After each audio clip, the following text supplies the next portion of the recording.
Greg, just count me in when we're going live.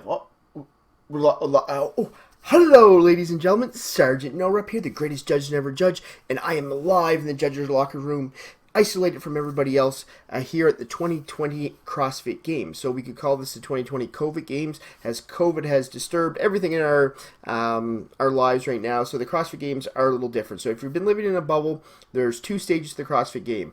Stage number one already competed, was done online, and the top 5 athletes got to come to the ranch here, and now they are competing in stage number 2 to be crowned the fittest on earth. So what we're going to look at first is the men's side. So of course we have Matt Fraser, we have Noah Olson, the mullet man Justin Maradoso, Samuel Quant, and the Canadian Jeffrey Adler. So it's not Patrick Vellner, not Fikowski, it's Adler. So these are the 5 men that will be competing in the top 5. I'll speak to the ladies a little bit later. So first of all, event number 1. So event number 1 is the 2007 Hopper event. They called it, I think, Reloaded this time. So basically, back in 2007, Dave Castro put a bunch of balls into a hopper, spun it around, and out came this workout. So we have a 1,500 meter row at the start. Then the athletes leave the rower behind, and they go to bar muscle ups, then shoulder to overhead. And those will go in 5 stages as they work down to the finish line. I must say, a little bit of a boring event.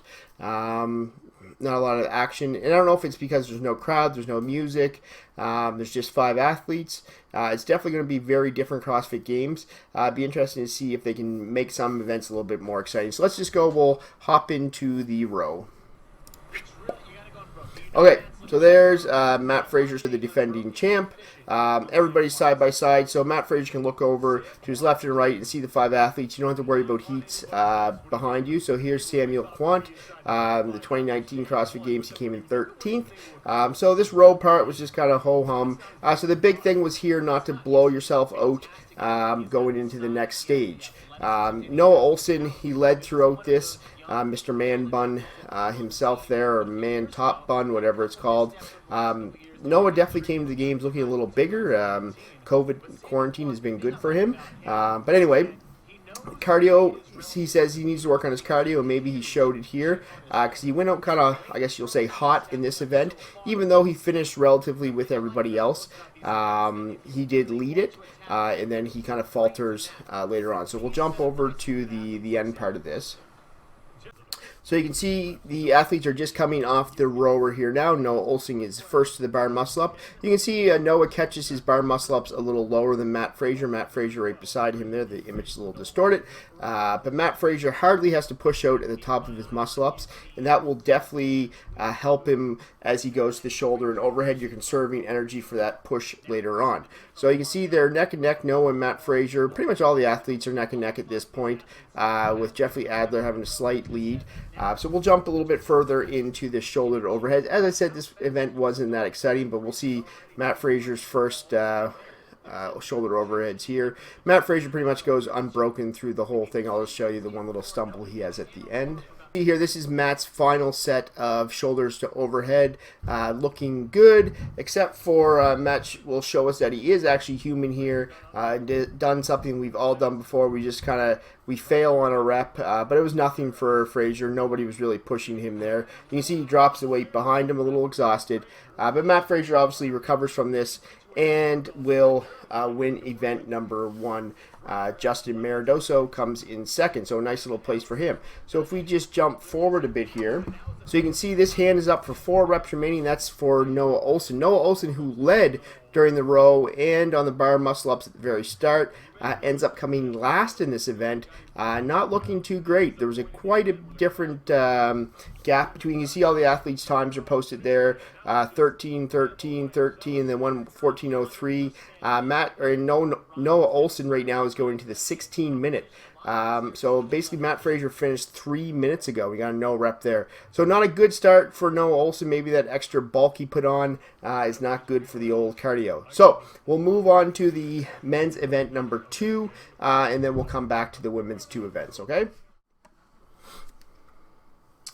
So the next event is the sandbag run, or the sandbag hill run. If you've been watching the CrossFit Games for years, you may remember this from way back in the day. This video here is from 2009. We'll show a quick little clip of that. It was a dusty, muddy event. Obviously, there was spectators here. This time they will not have spectators, but you can see the pain and the struggle as the athletes run up the hill. They definitely look a little more fluid this year. So we'll skip ahead to the competitors. So here we are. This is, 2 minutes into the corn sack sprint. I don't know if I'd definitely call it a sprint. I definitely wouldn't be moving any faster than this. I'd probably actually be rolling down the hill backwards. But anyway, the athletes are climbing up the hill here with this corn sack on their shoulders. Matt Fraser in the lead, and Samuel Quant in behind him. So you can see Matt Fraser now. We're getting to a steep section here. He kind of picks it up a little bit. Matt Fraser obviously looking strong. Matt Fraser, no surprise here. Matt Fraser wins the 2 first events, grabbing the 200 of the possible 200 points. So this is right where the athletes finish up. Right at this comes between these 2 trees, and the finish line is above here. So a nice day or start for Matt Fraser. Really, just how Noah Olson is looking in the first 2 events. I don't see anybody beating Matt Fraser. Now, mind you, this is event 2. There's a whole weekend ahead. There's 5 events today. But Matt Fraser's not showing any weaknesses.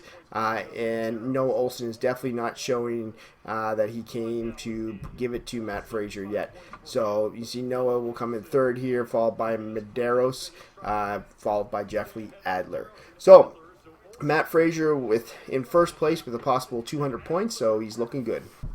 So as I just mentioned, here's the updated points. So Matt Fraser in first place with 200 points, 70 points ahead of Samuel Quant at 130, Justin Medeiros at 90 points, Noah Olson at 70, and Jeffrey Adler at 70. So what do you say? It's Matt Fraser. It's the champ. I think the race really here is for second. Can Noah Olson bring his weekend together and push his way up to second? Obviously, there's tons of time for that, but did not look great in the first 2 events. Now, mind you, Noah Olson says he's weak at cardio, so running the rower, maybe that's the reason why you get into some strength and more gymnastic type stuff. Maybe we'll see Noah Olson excel. So anyway, recap for the first 2 events. Matt Fraser obviously in first place. So let's rewind event number 1 for the women. Okay, so here are the women. I would definitely say the women's field is maybe a little more stacked than the males field. Like the males, I'd like to see a couple more big names outside of Matt Fraser, Noah Olson. I really don't think anybody's going to push. I really would have liked to see Patrick Vellner make it into the men's field. I think that would have rounded it out a little bit. But basically, the women's field is the who. So we got the reigning champ, Tia Claire Toomey. We have Katrin Davis-Daughter, the previous champ before Tia took over her crown. She was a 2-time champ. We have Brooke Wells, is kind of everybody's favorite person to root for, but just really hasn't excelled.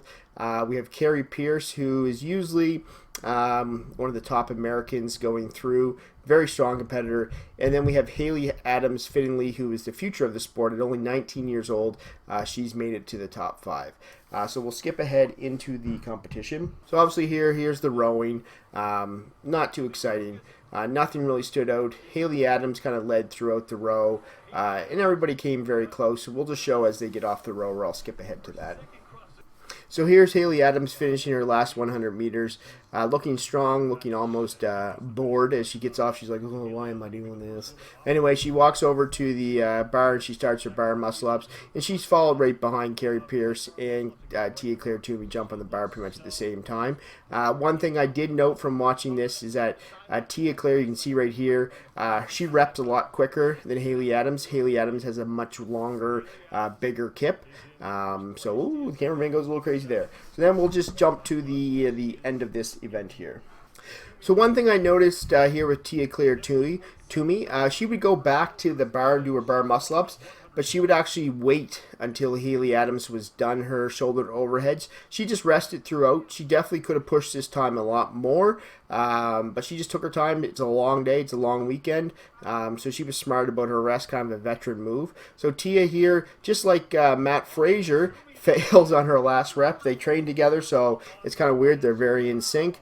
But this was nothing for, you can see Haley Adams is coming up now.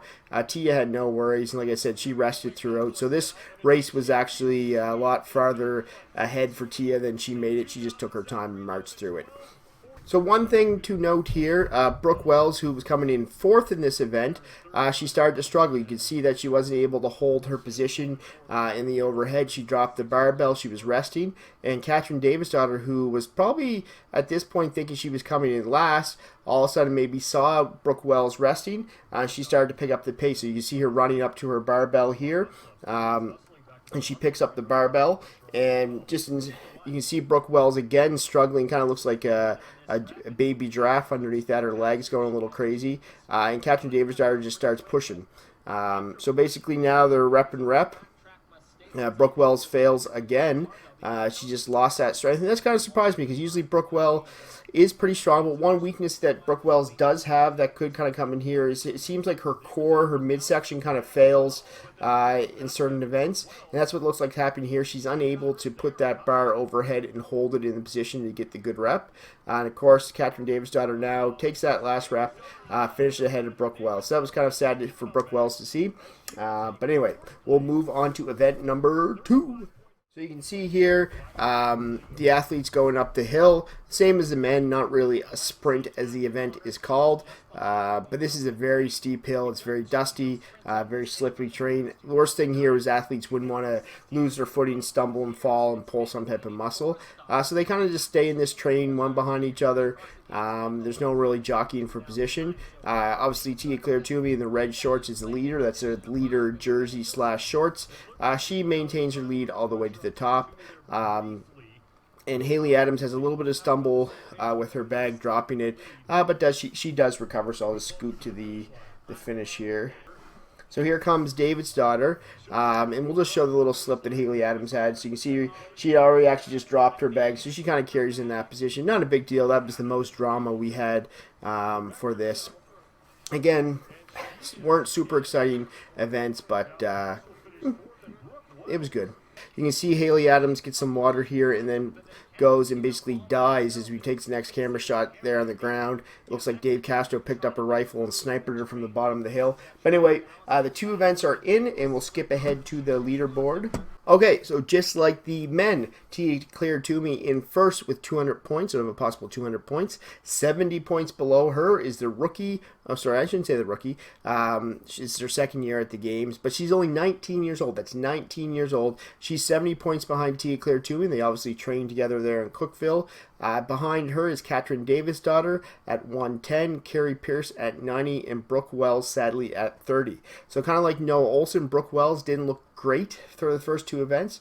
It's a very long weekend. She can definitely come up. Haley Adams looked amazing. Tia Claire looked like the champ. And Catherine Davis-Daughter looked like she'll have a good event. So what I'm kind of looking, after seeing everybody the first 2 events, I kind of see Tia Claire taking the win, and the big fight being for second place between Haley Adams and Catherine Davis-Daughter. So leave a comment below. Who do you think is going to win? Is it Matt Frazier? Is it Tia Claire? I think everybody's going to say that. So I guess what I want you to leave a comment below is who's going to come in second place. Do you think Noah Olson can come in second place? Or do you think somebody else like Samuel Quant is going to kind of surprise everybody and take second place? And for the women's side, do you think Haley Adams will take the second place over Catherine Davis-Daughter? It'd be nice to see Catherine Davis-Daughter have a couple good, strong events and push Tia right to the end. So comment, like, subscribe, and we'll see you on the next video.